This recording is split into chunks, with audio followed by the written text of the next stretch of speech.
Thank you very much, Dr. McMaster. Good afternoon to all of you. Goeiemiddag almal. Die mense groet dan nie in Stellenbosch nie. Look, I look at this audience, and the one thing I can see, Dr. McMaster, is that day in August of 1985 you are talking about, virtually none of them were born. Now, I'm worried about this because society progresses by increasing determination of the young. Now, how can you look at your parents and say they were more militant than what we are? Can't be correct. You see, the doctor he had hair then and he was a bit wilder. We weren't going to demand the release of Nelson Mandela. We were going to fetch him from prison.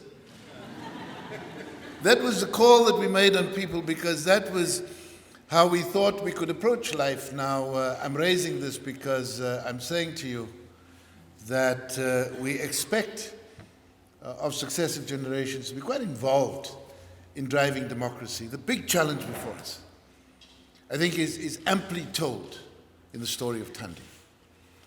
It's a story of an education system that doesn't work. It's a story of the costliest program of government expenditure. Education budget this year, including university education, is 257 billion rand.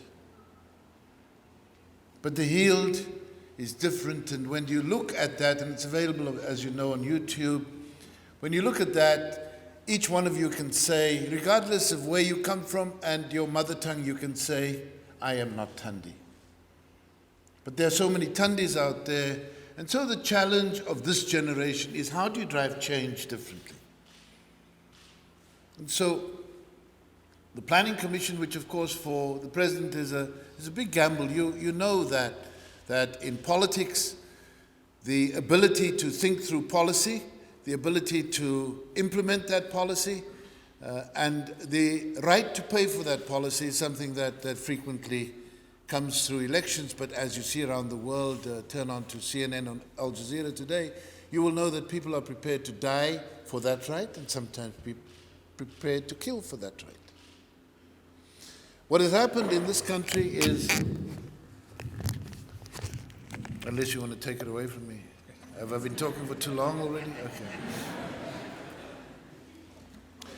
What has happened here is that the President has given this right and responsibility to a commission of 25 people who are outside of government, and then I have the job to hold all of this together. And it's an amazing responsibility.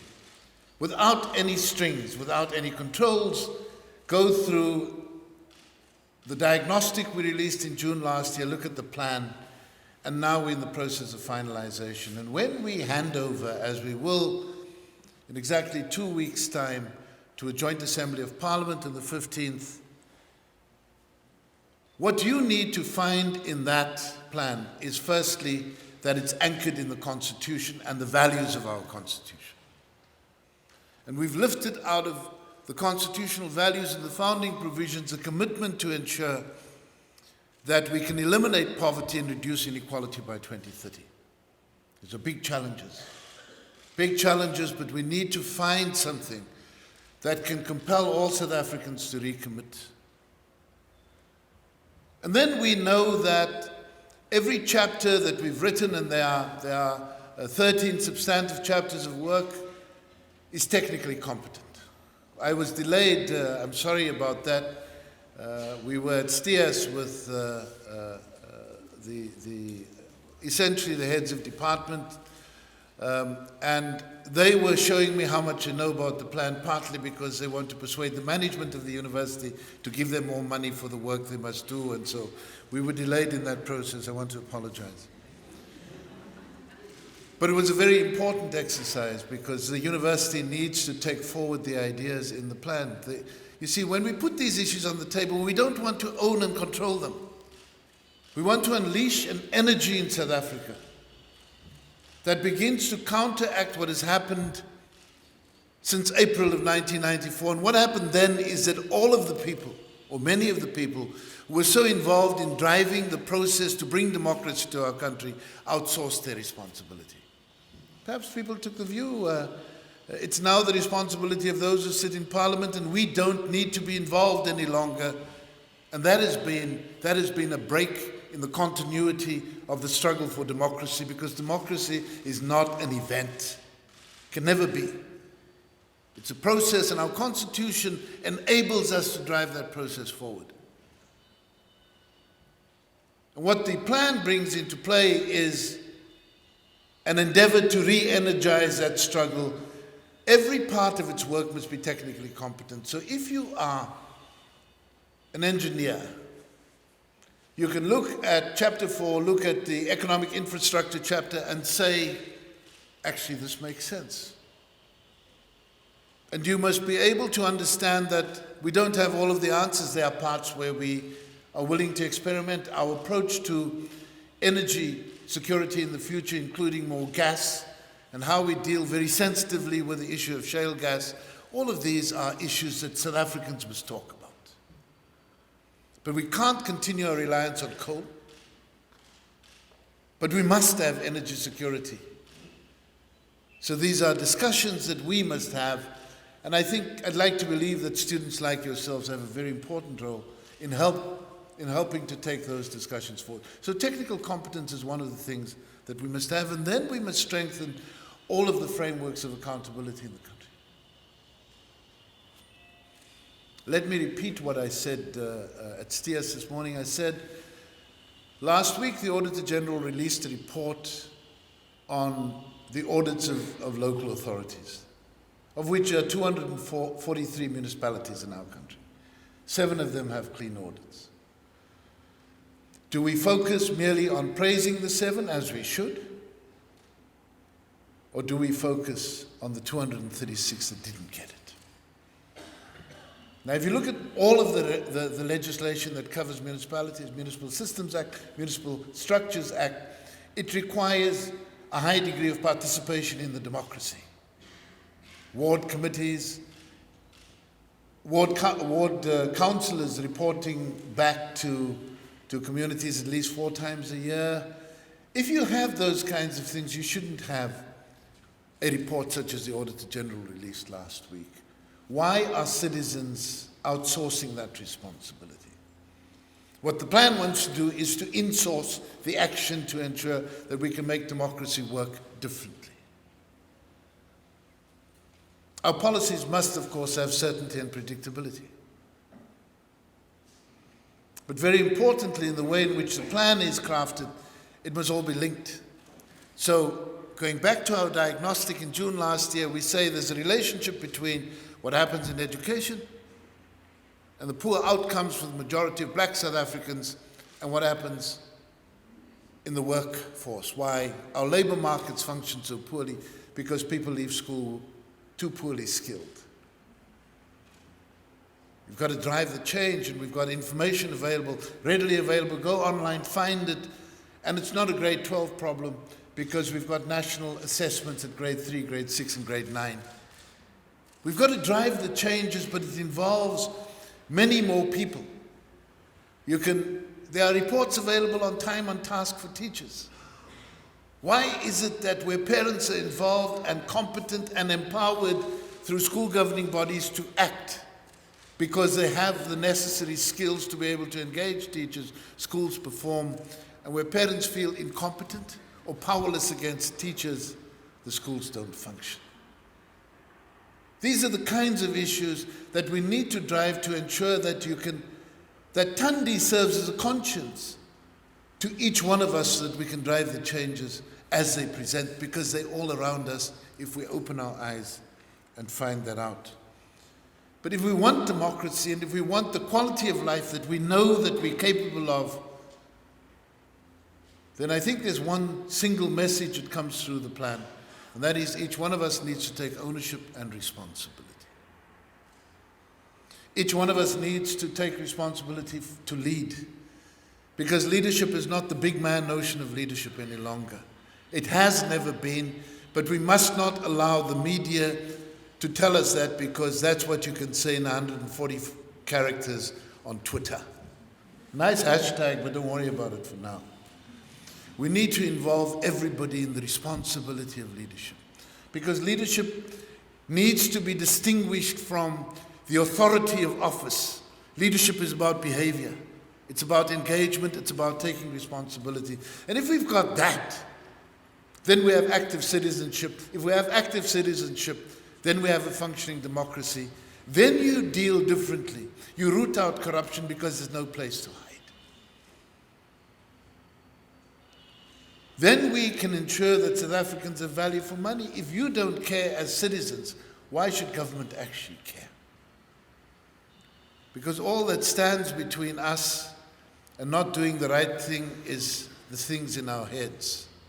But we need citizens to be active, driven, and engaged. And that's what the plan is about. And that is what the quality of democracy is about.